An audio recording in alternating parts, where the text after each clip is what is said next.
The rain had been falling since dawn, a soft, steady whisper against the windowpanes that made the whole town feel like it was still half asleep.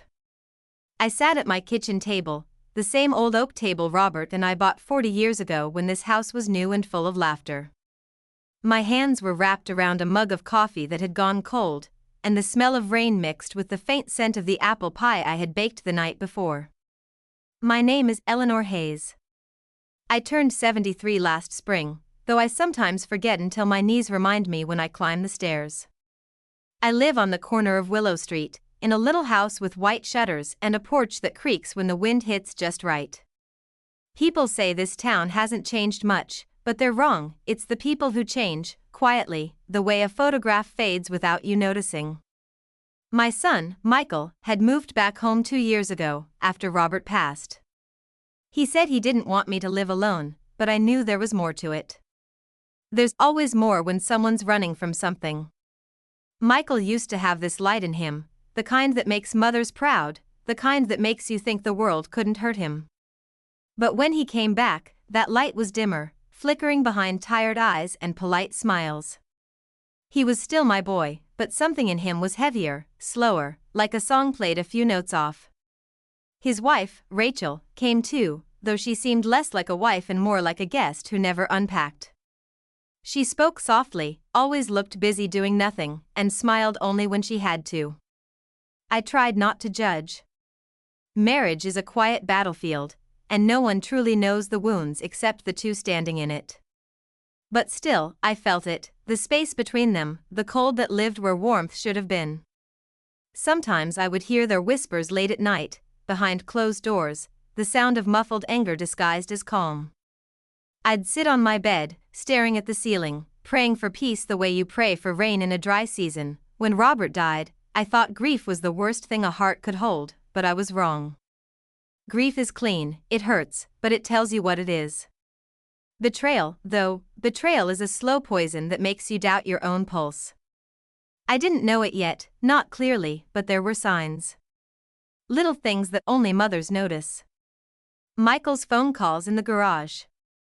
His eyes that darted away when I asked simple questions. Rachel's nervous glances whenever the mail arrived. And then, one afternoon, I found the first real clue. It was raining, just like today. The gutters were overflowing, and I went into the basement to grab a towel for the leak under the stairs.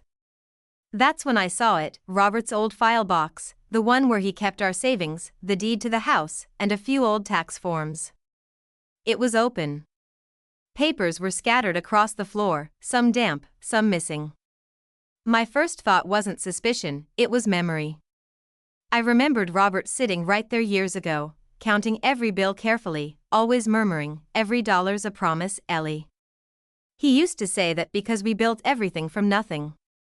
But when I picked up the folder that said retirement fund, it was nearly empty. My heart didn't break then, it froze. I stood there for a long time, listening to the sound of rain trickling down the basement window, feeling the edges of a truth I didn't want to see. When I asked Michael about it that evening, he smiled too quickly, the way liars do when they've already rehearsed the lie. "I took care of it, Mom," he said. "You don't need to worry. I moved the money into a better account."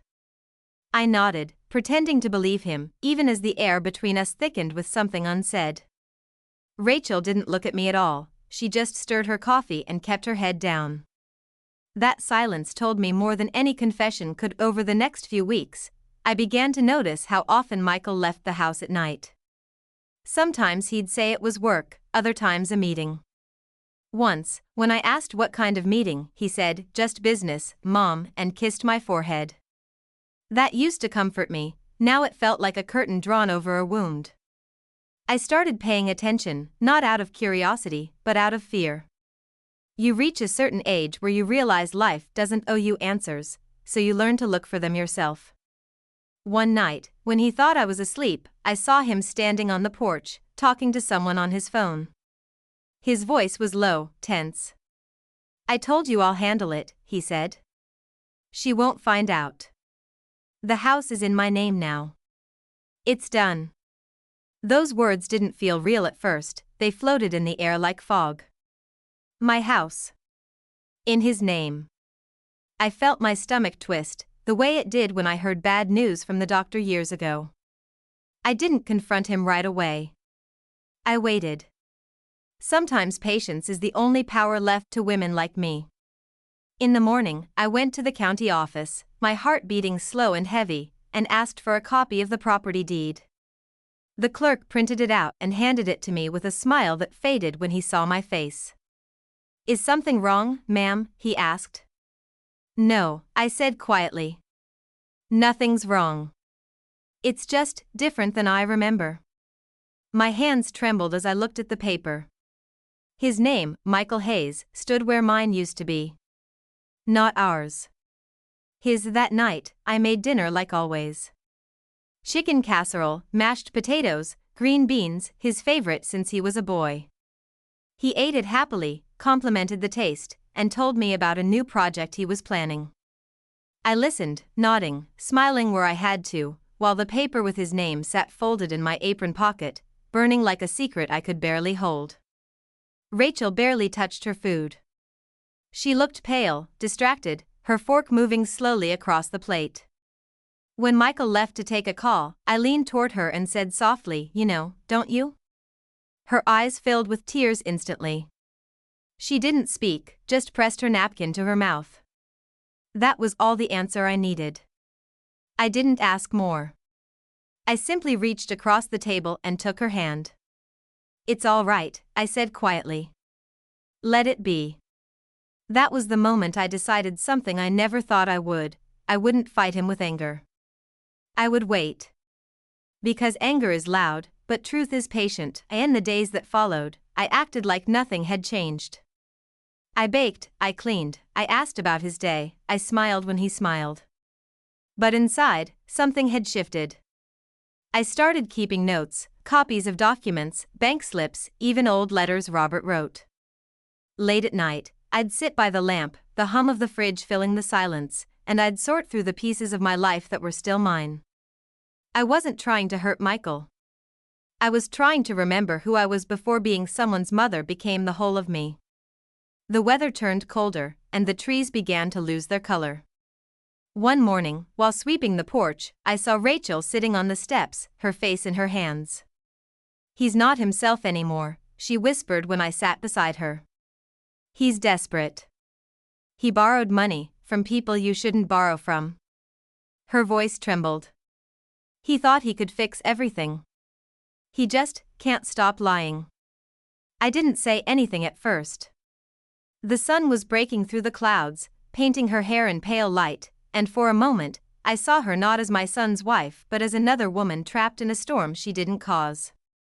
"Rachel," I said softly, "some lessons only pain can teach. But pain also ends. Eventually." She nodded, wiped her tears, and for the first time, called me Mom.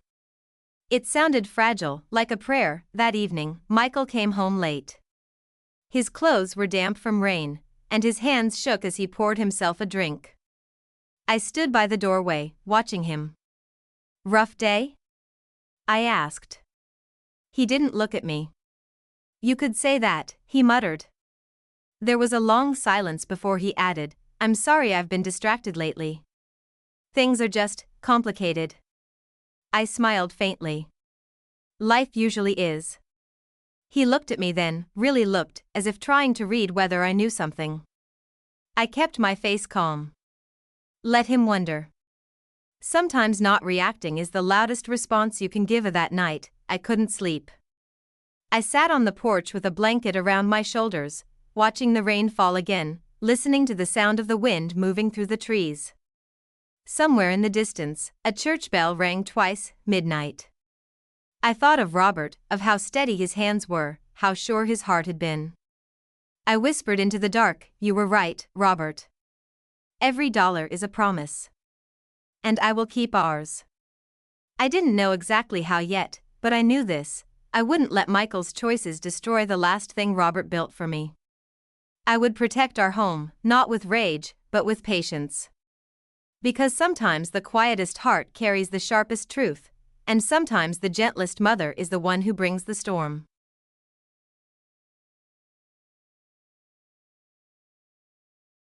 The first frost came early that year, brushing the rooftops with silver and making every breath outside look like smoke. I liked mornings like that, the ones that made the world quiet enough to hear your own thoughts. Michael had started leaving before sunrise and coming home long after dark. Rachel said he was working on something big, but the shadows under her eyes told a different story. I pretended not to notice, though every night when I locked the doors, I checked that the file box in the basement was exactly how I'd left it. My trust had been replaced by habit, checking, listening, waiting. The days blurred together in a rhythm of coffee cups, folded laundry, and secrets floating in the air like dust motes in sunlight. One afternoon, I was standing by the kitchen sink when I saw a black sedan pull into the driveway. Two men stepped out, strangers, wearing the kind of suits that don't belong in small towns. They didn't knock. They just waited by the porch until Michael came home.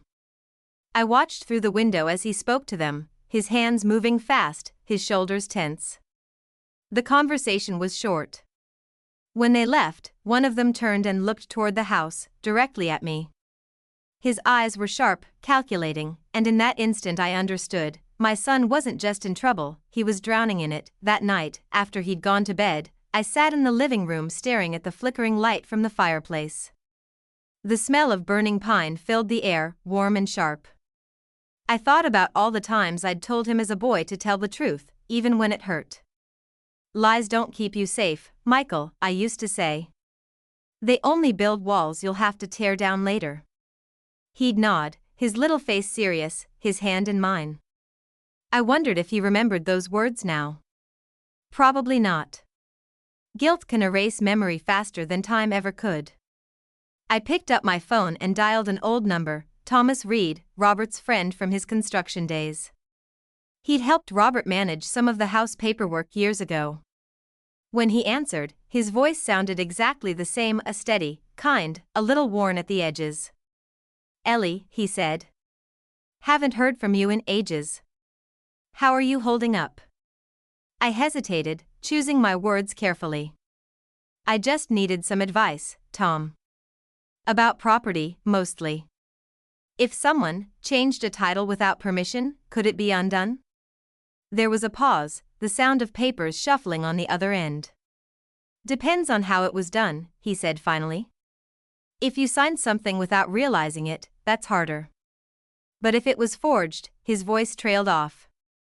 "Why do I get the feeling this isn't hypothetical?" I smiled faintly, even though he couldn't see me. "Let's just say I'm asking for a friend." He sighed. "You always did have complicated friends." We agreed to meet later that week at the cafe near the library, the one Robert and I used to go to every Sunday morning. The next day, Rachel came into the kitchen looking pale. "He's been talking to people I don't know," she whispered.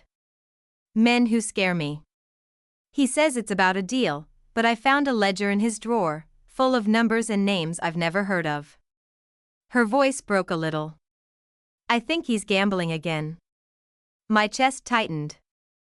Years ago, before he met Rachel, Michael had fallen into that trap once, the bets, debts, the promise of easy money. Robert had helped him out quietly, swore me to secrecy, and told me never to bring it up again.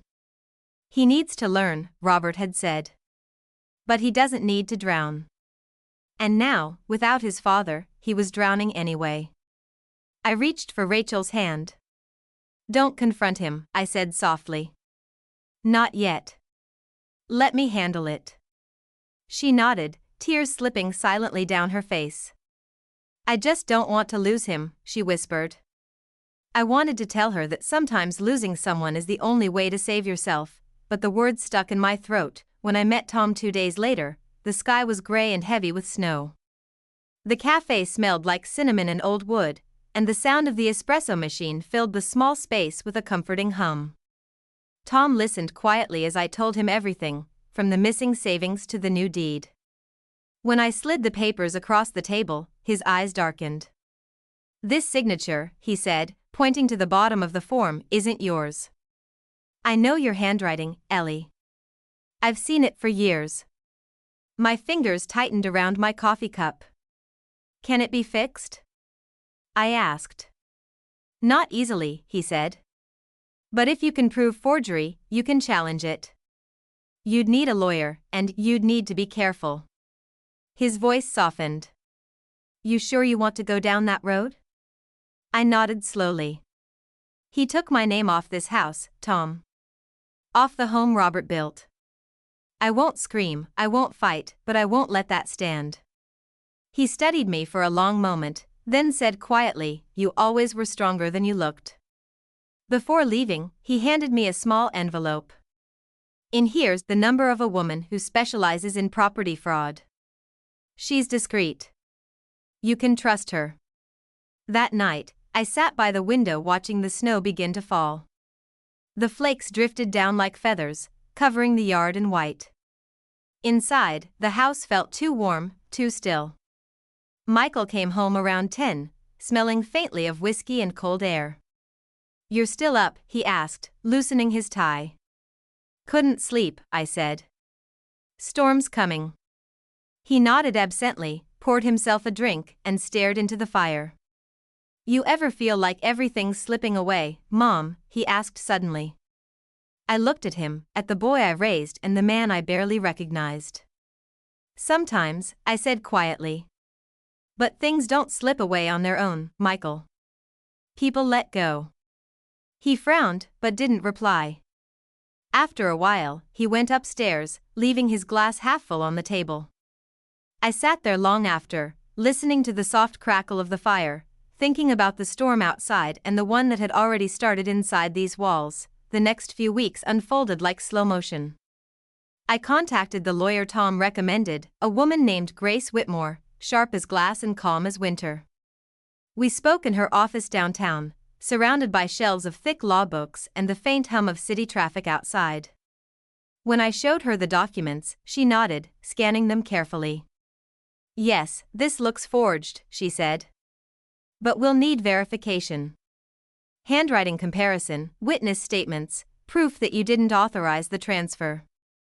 She looked up at me. Do you want to pursue this quietly or formally? Quietly, I said without hesitation. I don't want to destroy my son. I just want the truth to stand where it belongs. Grace studied me for a long moment before nodding. All right, Mrs. Hayes. Then we'll do it your way. Back home, life carried on with eerie normalcy. Michael laughed louder at dinner, talked about plans I knew were lies, and avoided eye contact whenever Rachel or I mentioned the house. He thought he'd buried the truth deep enough, but the ground was shifting beneath him and he didn't know it yet. I noticed how his hands shook more often, how he snapped at Rachel for small things, how his phone calls got shorter and angrier. One evening, I overheard him in the garage again, his voice sharp.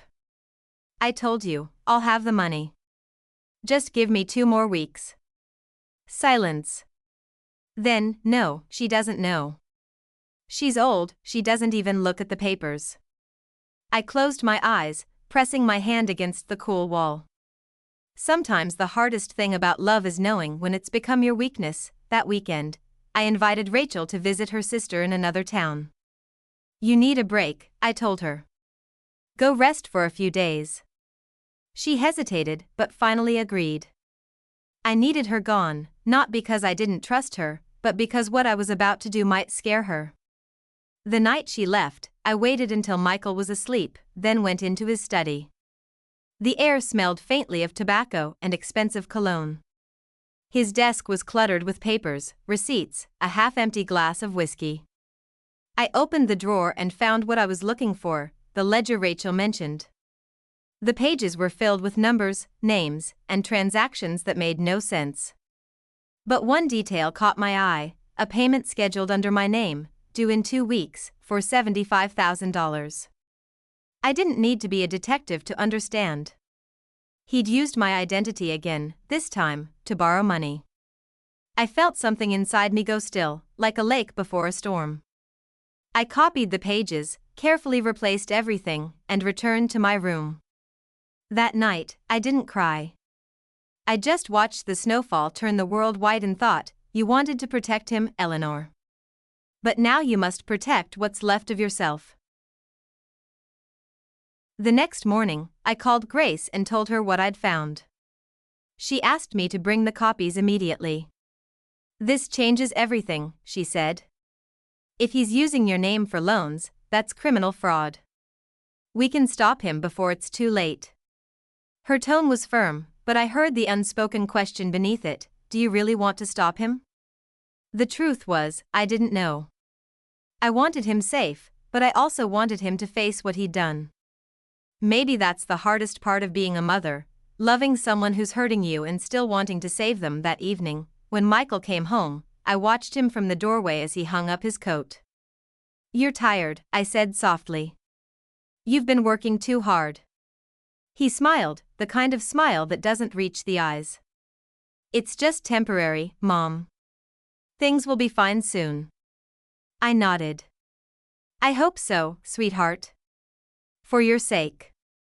He didn't notice the way my voice trembled just slightly on the last word. He kissed my cheek and went upstairs, leaving the faint scent of rain and regret in the air. I stood there for a long time, listening to the echo of his footsteps fading down the hall. Somewhere outside, a church bell tolled again, 2 soft notes, then silence. And I knew, deep down, that the storm I'd been waiting for was finally beginning. The winter deepened, turning the small town into a painting of grays and whites. Frost lined the windows each morning, and the air outside carried the smell of smoke and cold metal. I found comfort in routine, polishing the silverware, tending the fire, folding laundry with slow, deliberate care. When the world around you starts to crumble, the smallest acts of order can keep you sane. Michael had grown more distant, more restless. I could see it in the way he moved, fast, unfocused, like a man running from his own shadow. Some nights he didn't come home at all. Rachel called me from her sister's place once, her voice trembling through the phone. "Is he okay?" she asked. "He's not answering my calls." I told her not to worry, that he was just busy, even though I had no idea where he was. Mothers learn to lie for their children long before they ever learn to lie to them. One cold Thursday afternoon, I was sweeping the porch when the same black sedan from before pulled into the driveway. This time, there was no waiting, no polite distance. 2 men stepped out, both wearing heavy coats, the kind that hid more than warmth. One of them, taller, with silver hair and cold eyes, spoke first. "Mrs. Hayes?" His voice was polite, too polite. I nodded. "Is Michael home?" he asked. "He isn't," I said, resting the broom against the wall. "He's out of town." The man smiled faintly, the kind of smile that doesn't soften anything. "Out of town," he repeated slowly, as though testing the words. "Well, when he gets back, tell him Mr. Carver stopped by. He knows why." He handed me a business card, black, embossed with gold letters. No phone number, no address, just a name, Samuel Carver.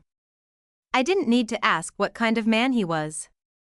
The look in his eyes told me enough. Before leaving, he glanced around the yard, at the snow-covered porch, the wind chimes Robert had made years ago, still swinging softly. "Nice place you've got here," he said. "Be a shame if something happened to it."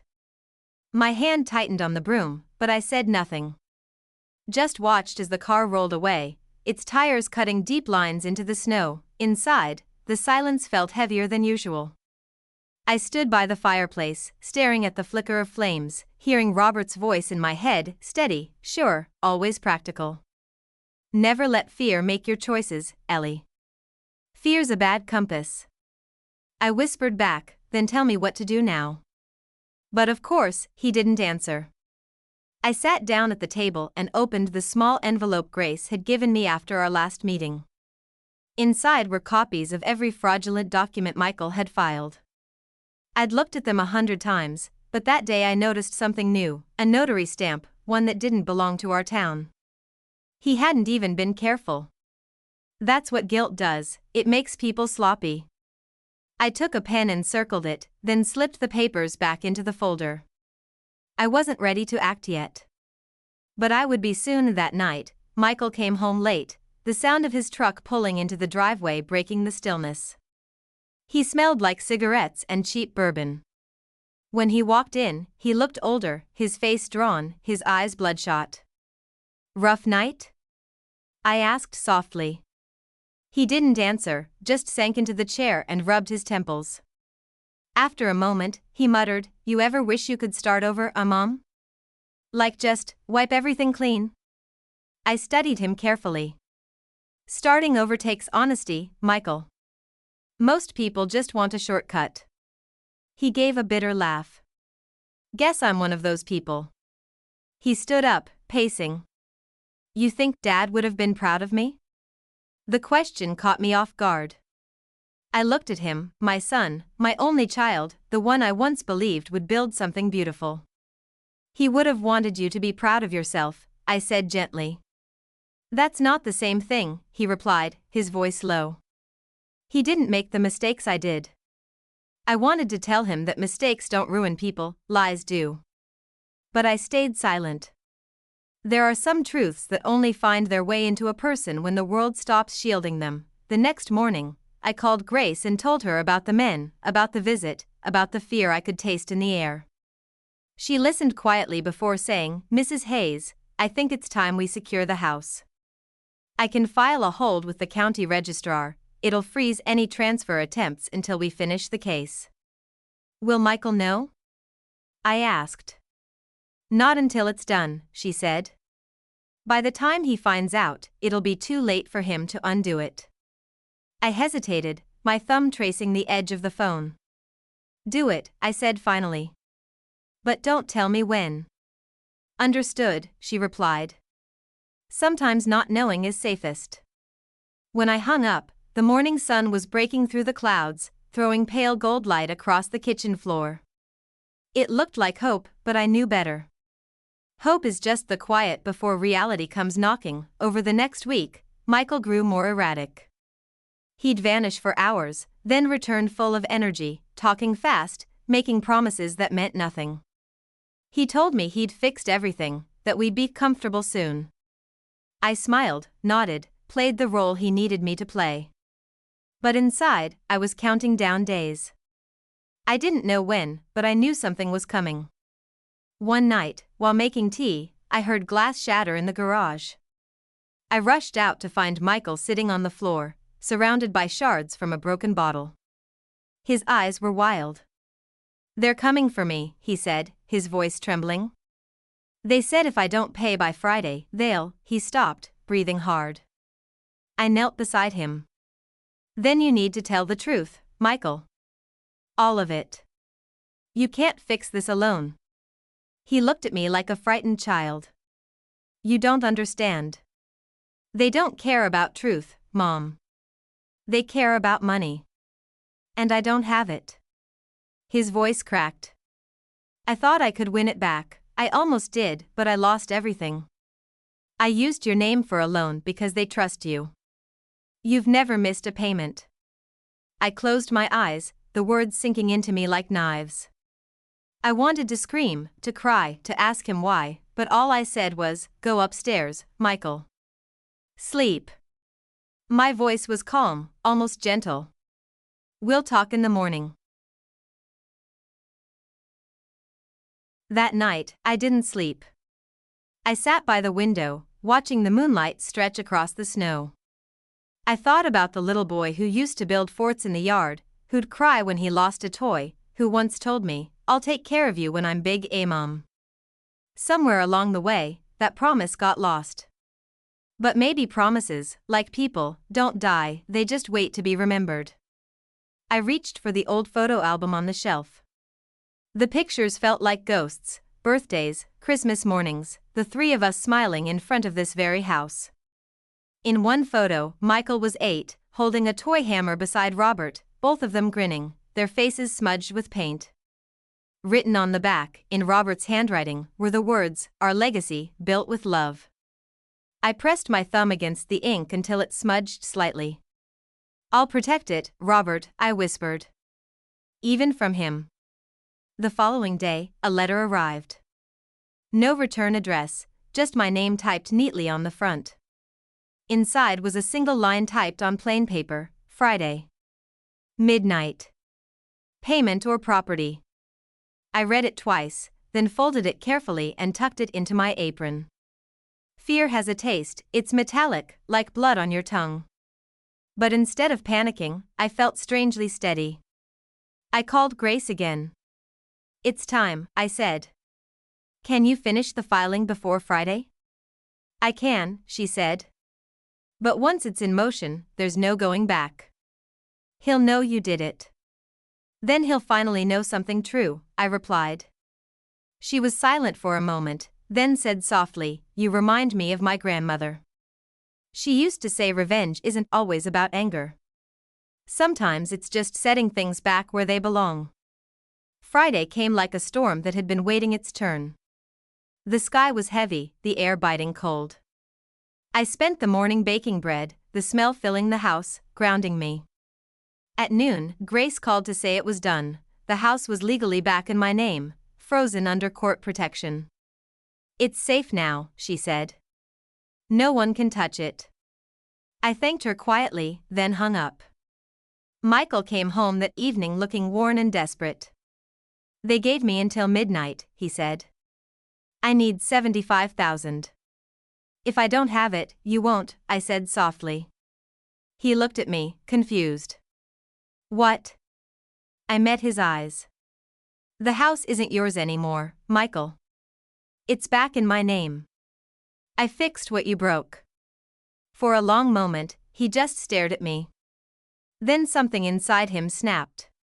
"You don't understand," he shouted. "They'll come after me." "No," I said calmly. "They'll come after what you offered them. And that's no longer me." His face twisted with anger and fear. "You ruined me." "No," I said quietly. "You did that yourself."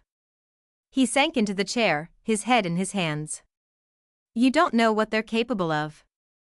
"I know exactly what greed is capable of," I replied. The clock ticked toward midnight. Outside, the snow fell thicker, muffling every sound.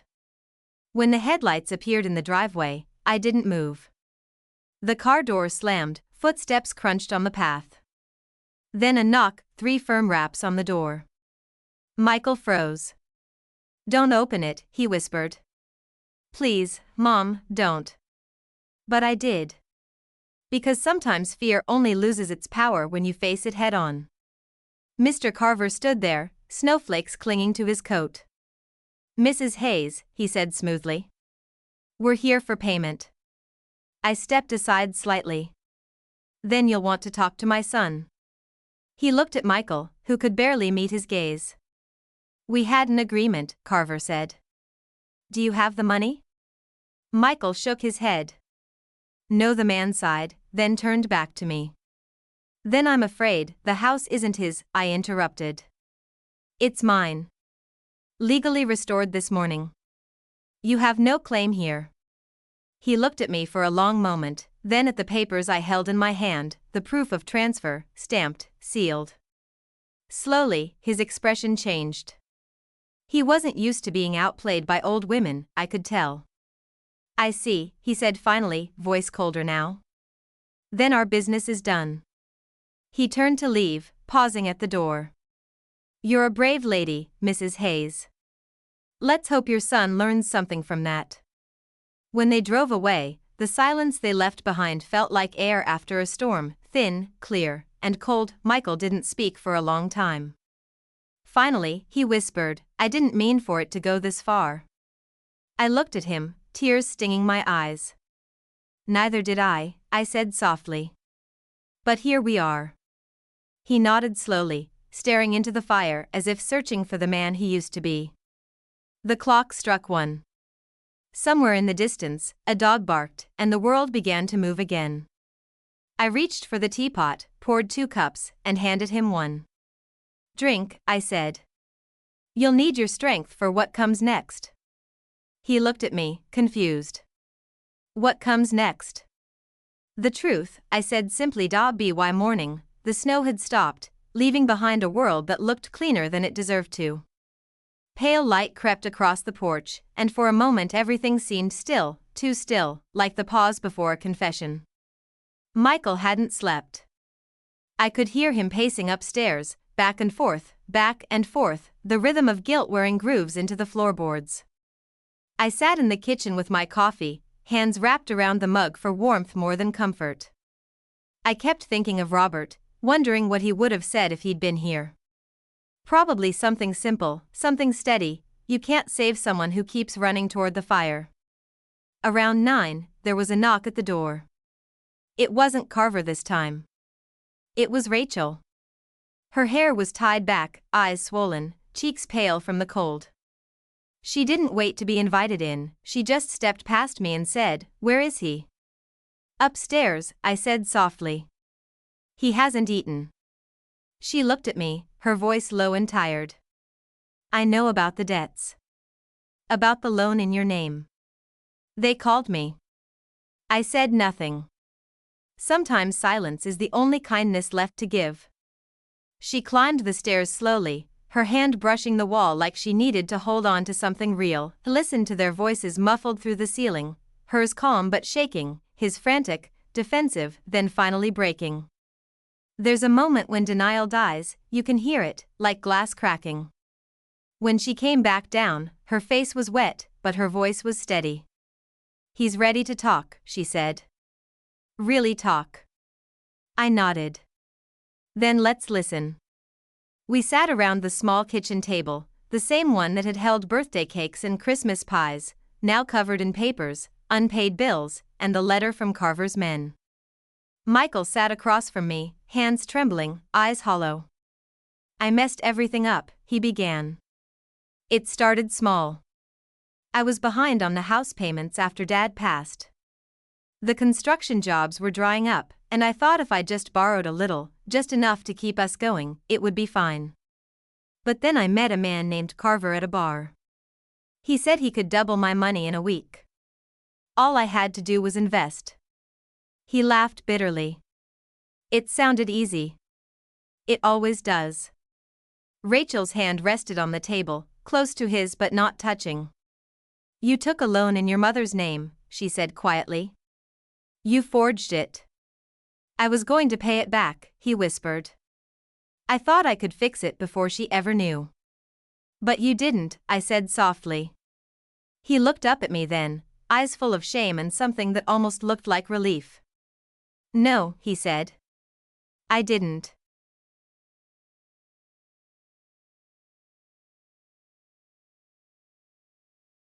We sat there in silence for a long time.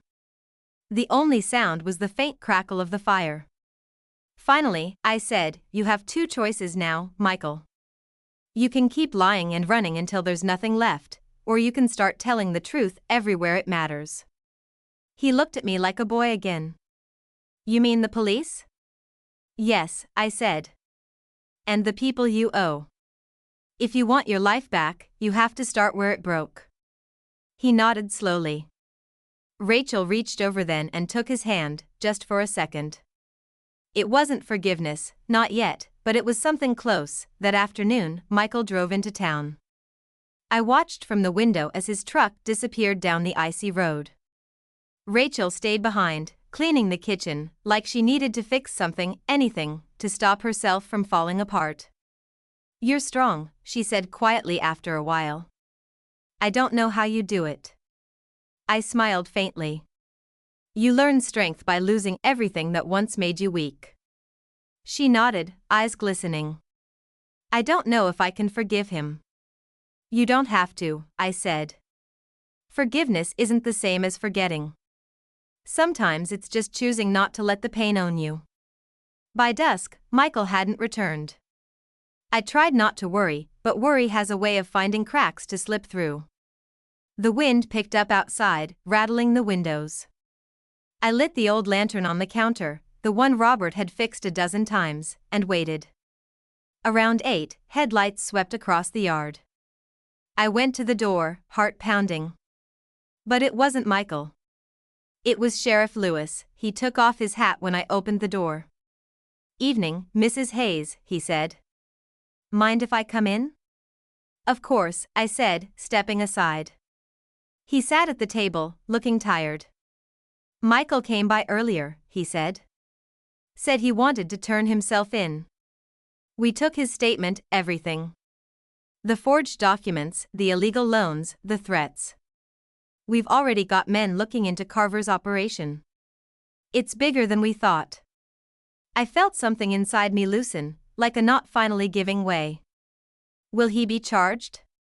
I asked. Most likely, he said. But his cooperation helps. Might even keep him out of prison if he continues to work with us. He looked at me kindly. He said you saved him. After the sheriff left, I stood by the window again, watching the snow drift lazily down. For the first time in months, the silence didn't feel heavy. It felt earned. Michael came home 2 days later.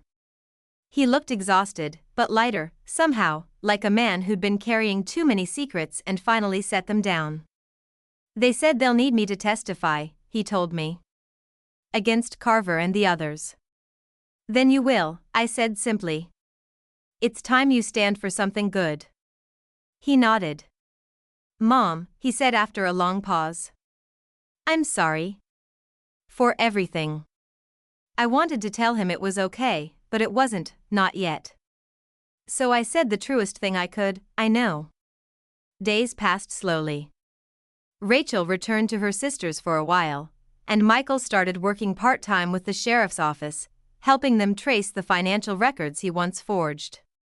The irony wasn't lost on him.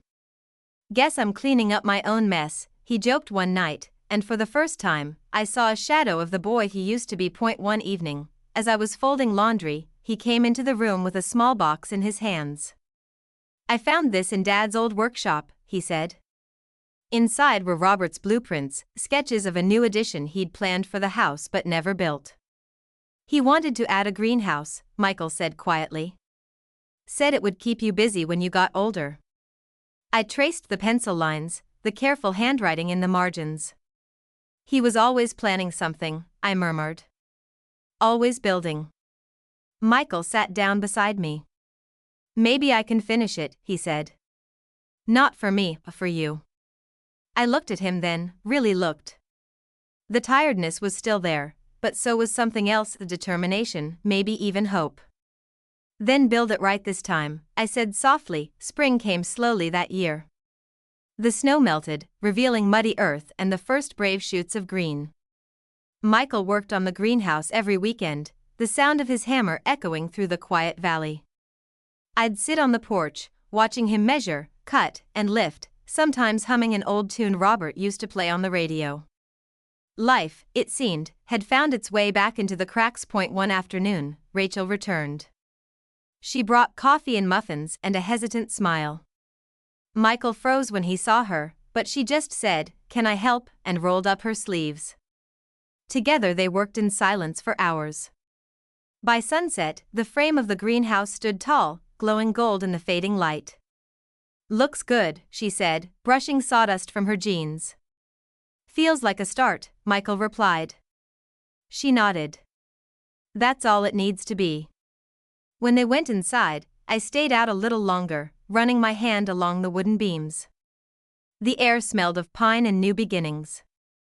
Robert would have liked this, I thought. He always believed in second chances.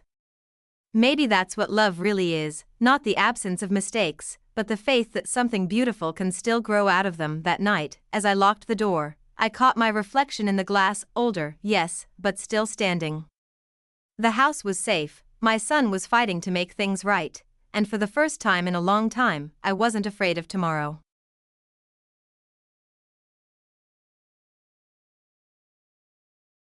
The courthouse smelled like old wood and coffee, the kind of scent that lingers through years of whispered confessions and broken promises. I hadn't been inside one in decades. The last time was when Robert and I signed the final papers for our house, back when life felt wide open and simple. But today, the halls were colder, narrower.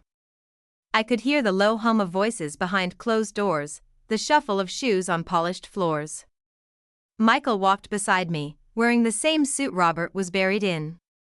He looked older than his 39 years, lines under his eyes, shoulders drawn tight, but there was a steadiness in his step that hadn't been there before.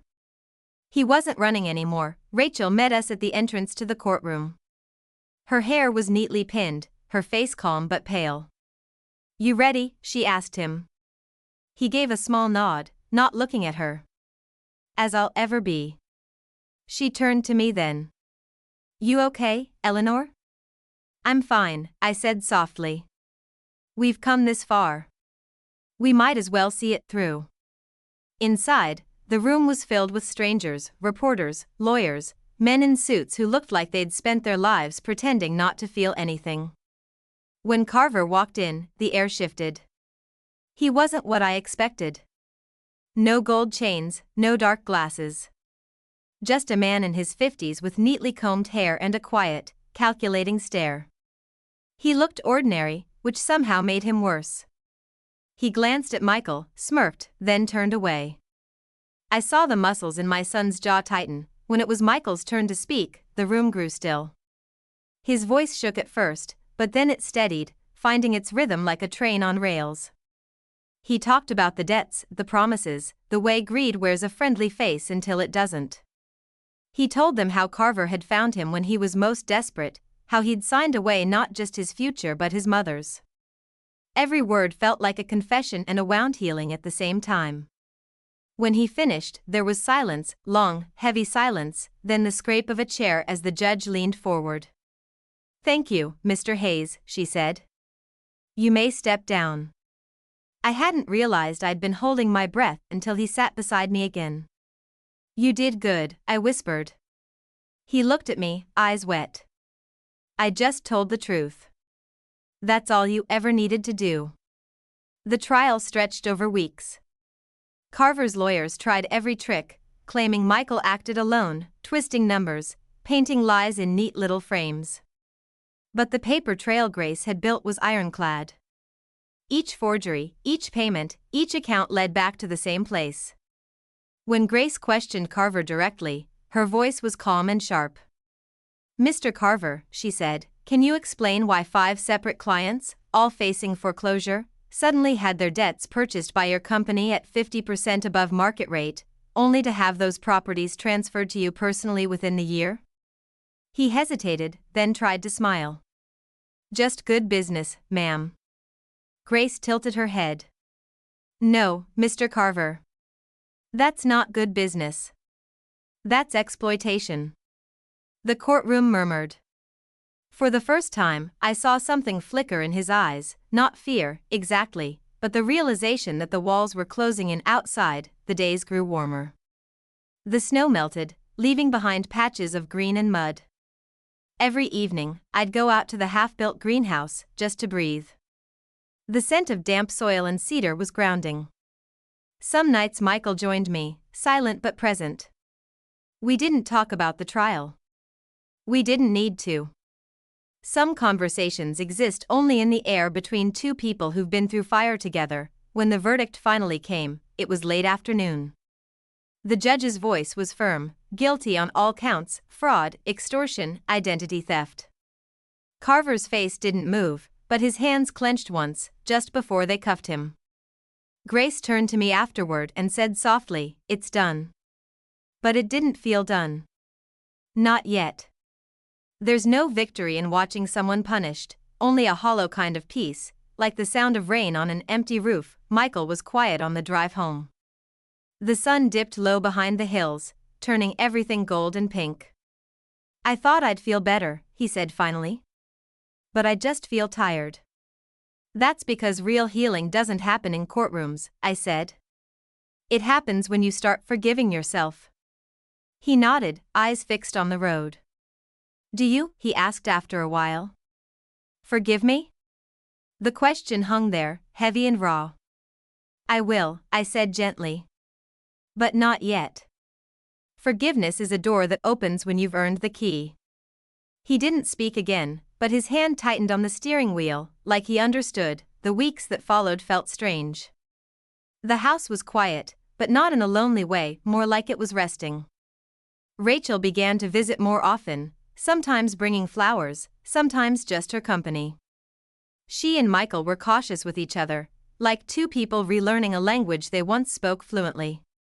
I'd catch small glimpses, him reaching for her coffee cup to refill it, her straightening his collar before he left for work. Small, fragile gestures that said more than words. One evening, I found Michael sitting on the porch steps, a stack of papers beside him. "What's that?" I asked. "Job applications," he said with a small smile. "Real ones this time." I laughed softly. "That's a start." He nodded, looking out at the yard. "You ever think we can really move past all this?" "No," I said honestly. "You don't move past things like this. You carry them differently." He was quiet for a moment, then said, "I want to carry it better." Spring deepened. The greenhouse was almost finished now, a skeleton of wood and glass waiting for light. One Saturday morning, Michael surprised me by bringing home trays of seedlings. "Tomatoes, peppers, lavender, and basil," he said proudly. "Figured we should fill it with something alive." Rachel joined us, kneeling in the dirt with her hair falling loose around her face. The smell of earth, sunlight, and lavender hung in the air. Watching them plant side by side, I thought of Robert again, how he'd said life was about planting things you might never see bloom. Maybe he was right. That night, after they'd gone inside, I stayed out in the greenhouse alone. The glass panes glowed faintly under the moonlight. I ran my hand over the soil, feeling the warmth still trapped beneath. "We're okay, Robert," I whispered. "He's finding his way back." The wind outside rustled the trees in answer, or maybe that was just my heart wanting to believe it. A week later, we got a letter from the county clerk. The house deed, officially restored in my name. The lawyer's note was simple: case closed. Justice served. I sat at the table staring at those words until the ink blurred. Then I folded the letter carefully and tucked it into the drawer beside Robert's photograph. Justice, I realized, didn't look like revenge or victory. It looked like sitting in your own home again, unafraid. On Sunday, the three of us had dinner together. The house smelled of roasted chicken and rosemary, laughter drifting through the hallways for the first time in a long while. When Michael raised his glass and said, "To starting over," I met his eyes and nodded. "To building it right this time," I said. Rachel smiled. "And to the woman who never stopped believing we could." I laughed softly, shaking my head. "I didn't always believe," I admitted. "But I never gave up. There's a difference." Later, when the dishes were done and the lights were low, I stepped outside again. The night was cool, the air sweet with spring. From the greenhouse came the faint scent of lavender and soil. Somewhere in the distance, a train horn echoed, a soft, lonely sound that made me think of all the things that leave and come back again. Maybe people are like that too. Maybe home isn't a place but a moment when everyone finally stops running.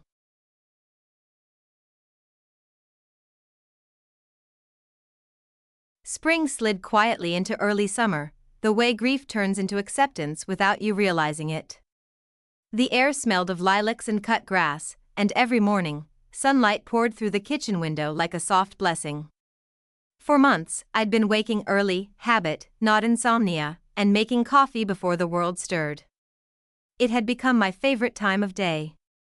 I'd sit by the window with Robert's old flannel draped over my shoulders, listening to birdsong and the faraway hum of traffic.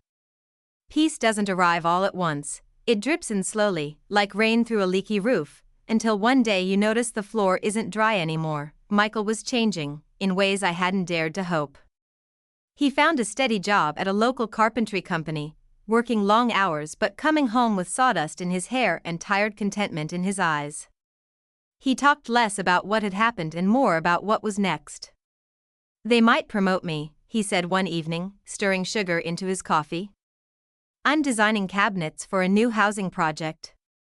His voice held a quiet pride, the kind built on humility rather than ego. I smiled. "Your father would have been proud." He looked down at his cup. "You really think so?" "I know so," I said softly. He believed in second chances. He just never thought we'd need one this big. Michael chuckled, a sound I hadn't heard in years.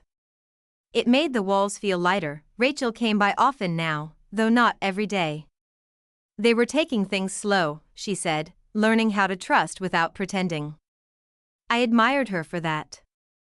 Most people run from broken things. She was learning how to hold them carefully. One afternoon, she helped me repot the lavender in the greenhouse.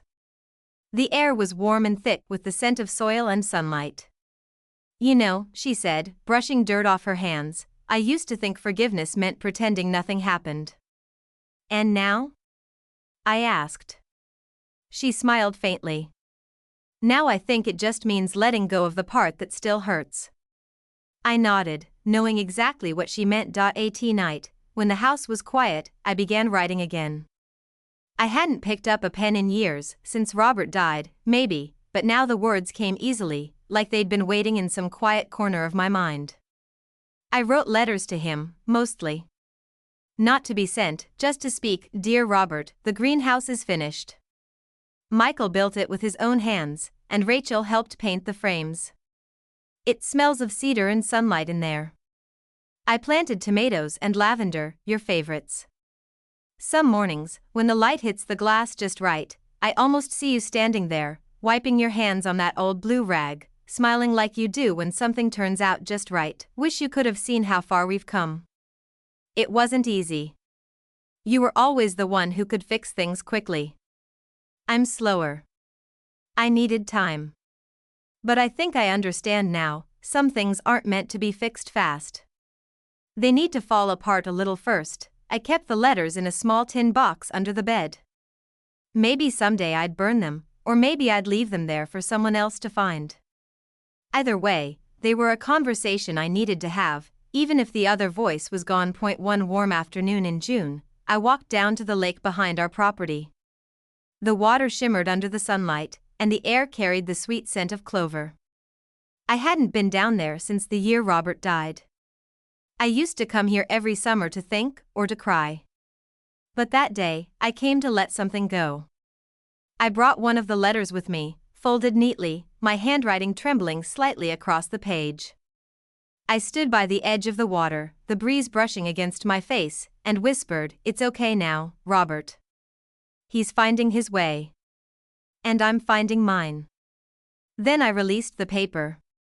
It floated for a moment before sinking, the ink bleeding into the water like soft blue smoke.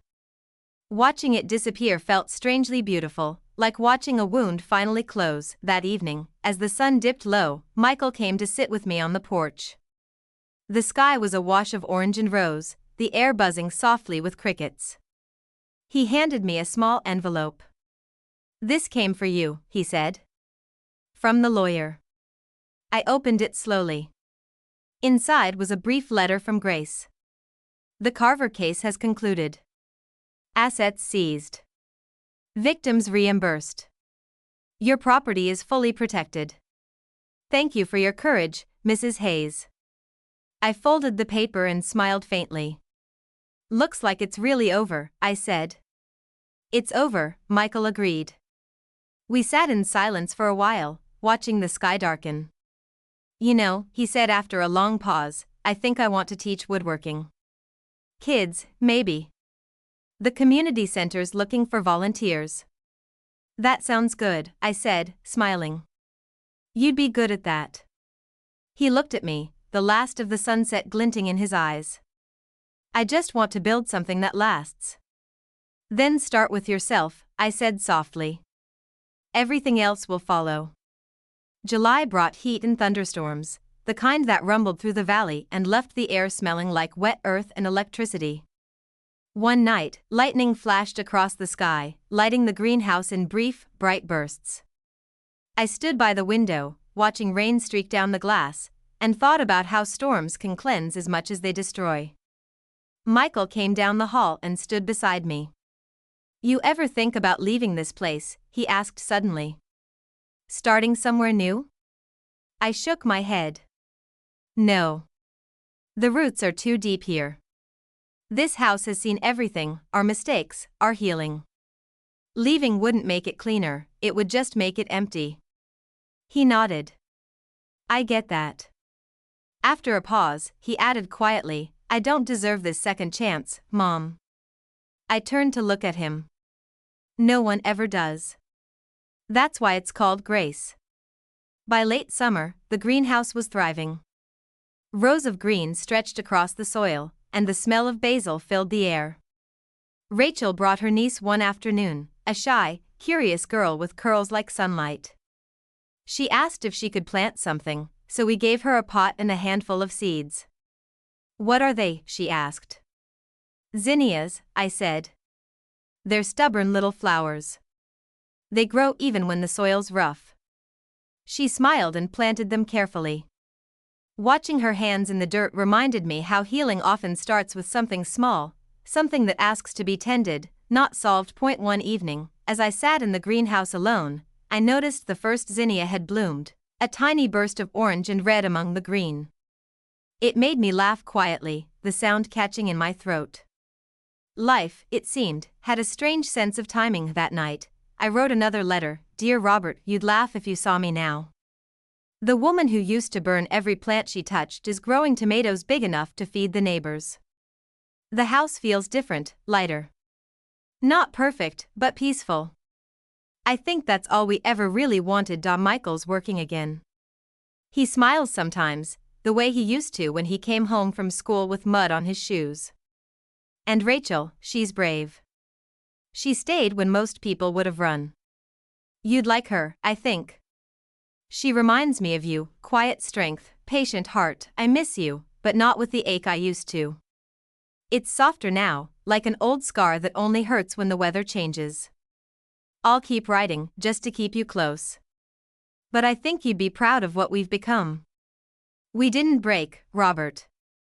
We bent, and then we grew. When I put down the pen, the house was silent except for the steady ticking of the old clock. I realized it was almost midnight.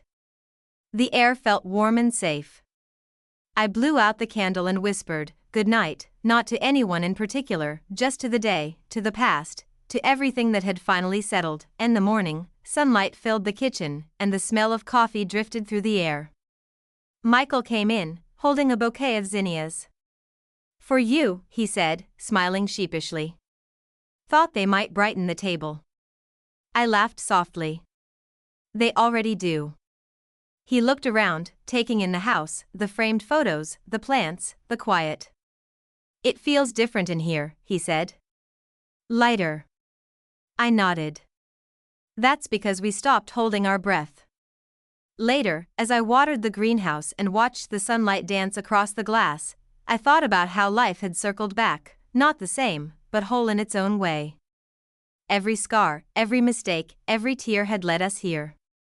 And maybe that's what peace really is, not forgetting the pain, but learning how to live gently beside it.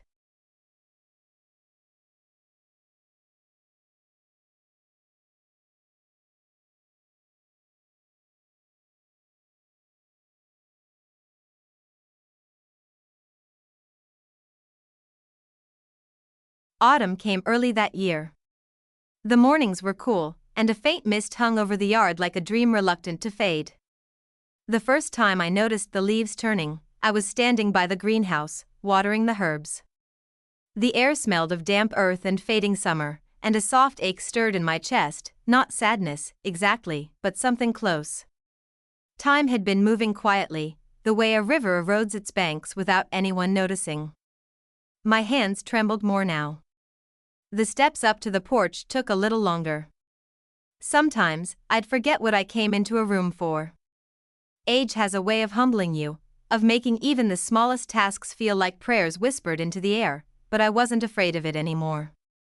Maybe because I had already lost so much, pride, illusions, the man I loved, that what remained no longer frightened me. There was peace in surrender, I'd discovered.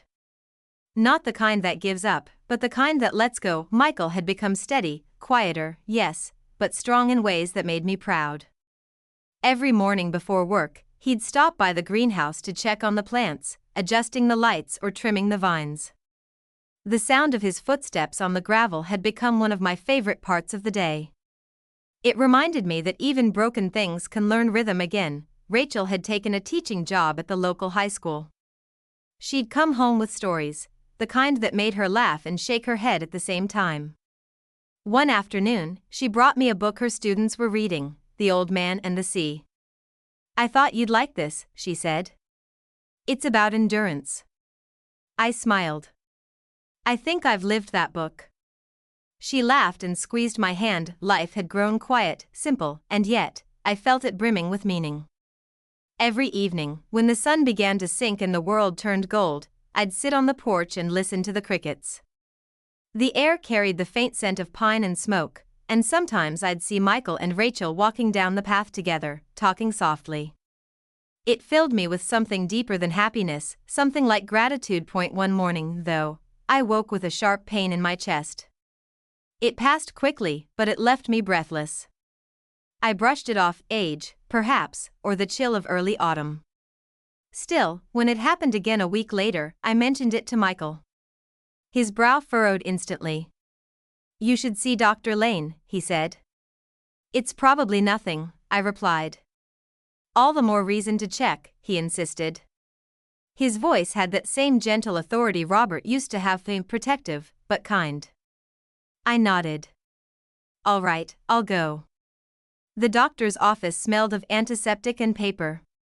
I sat under the fluorescent lights while Dr. Lane reviewed my tests. He looked at me with that careful, practiced expression doctors use when they're choosing their words. Eleanor, he said softly, your heart's working harder than it should. Nothing urgent, but you'll need to slow down. Rest more. Avoid stress. I smiled faintly. I've already lived through the hardest part, doctor. I think I can manage a few quiet days. He smiled back, but his eyes were serious. Promise me you'll take care. I promised. That evening, as the first rain of the season began to fall, I sat by the window with a blanket around my shoulders. The sound of rain had always comforted me. It made the world feel softer, like everything harsh was being washed clean. Michael came in with 2 mugs of tea.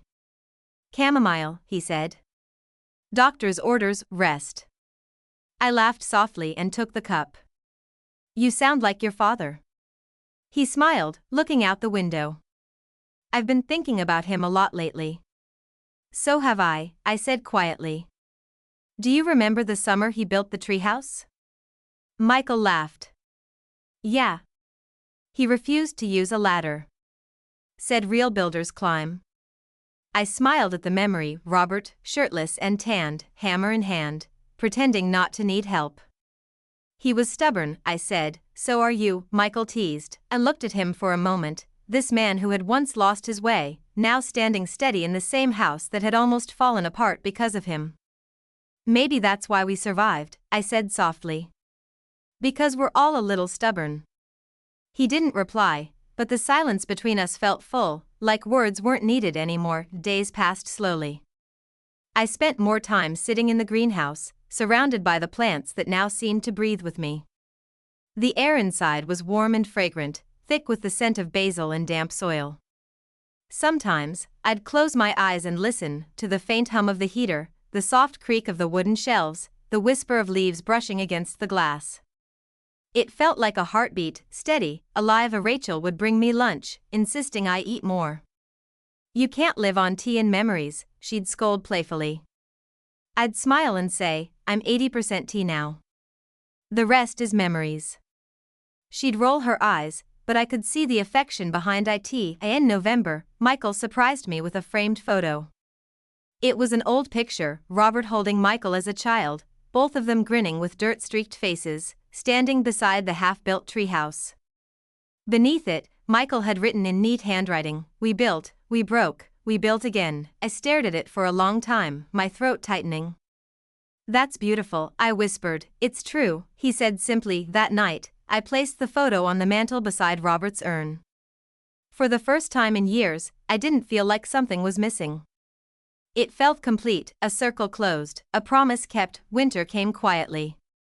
Snow fell in soft, patient layers, covering the world in white silence. I began to sleep more, sometimes dozing by the fire with a book open on my lap. My dreams were peaceful, filled with laughter, sunlight, and the smell of sawdust. I dreamed of Robert, standing by the greenhouse door, smiling the way he used to. One evening, I woke to find Michael tucking a blanket around me. Go to bed, Mom, he whispered. You'll catch a cold. I'm not cold, I murmured. Just tired.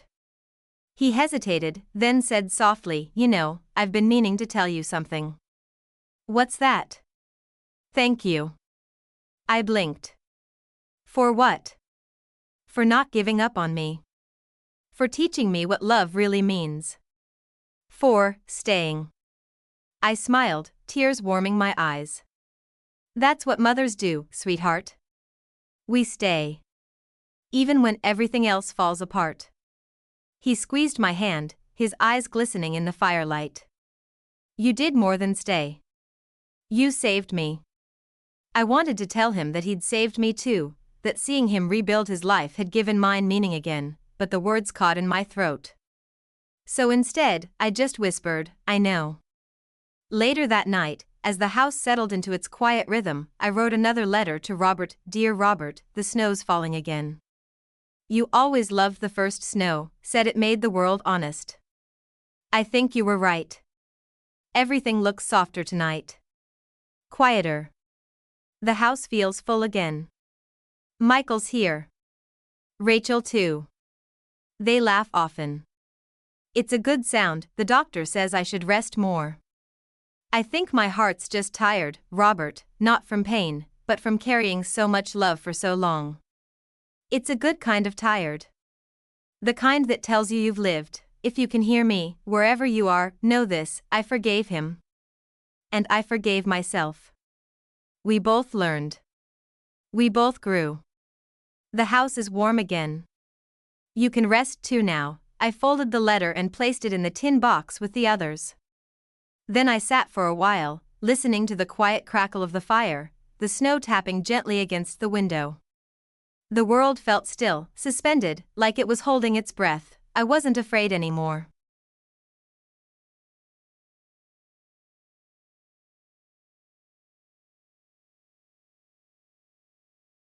Winter deepened, quiet and endless. The days blurred softly into one another, snow whispering against the windows like distant voices. Eleanor grew frilier, her steps slower, her voice gentler.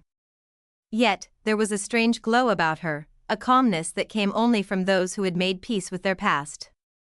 The fire became her companion, the house her world.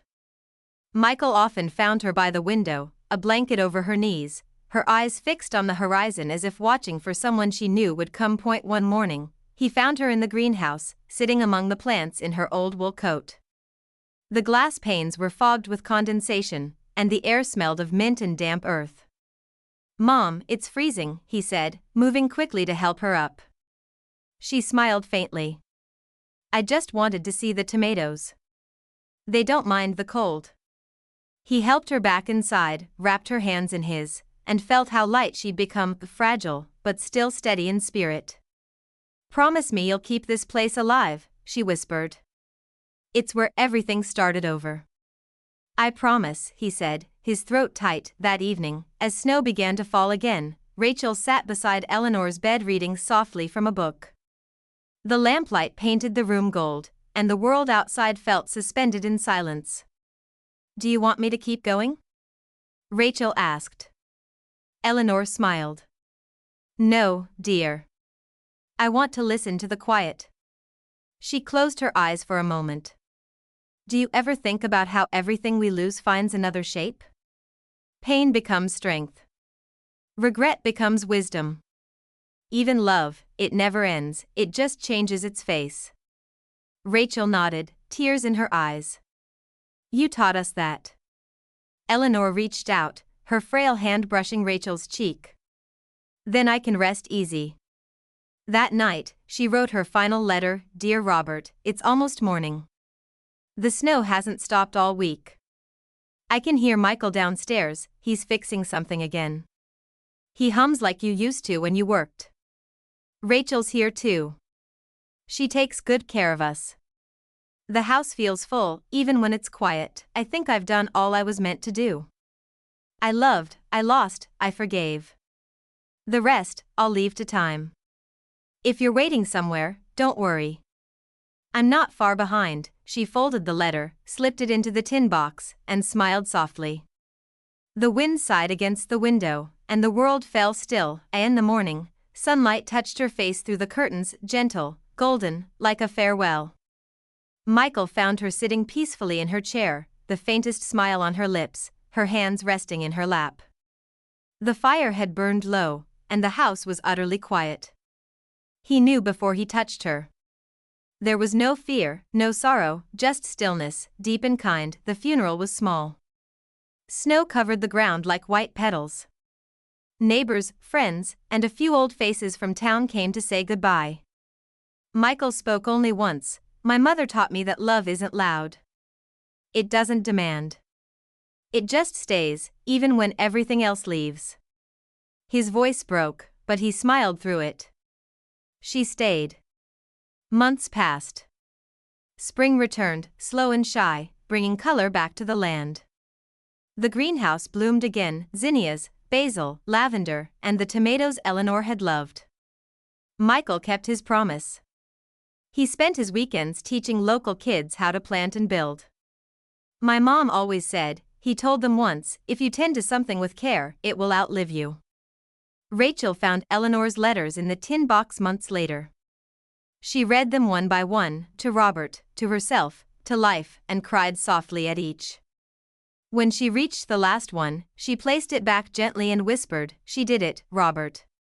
She brought him home. Years later, on a summer afternoon, the greenhouse stood bright and alive, the air humming with bees and sunlight.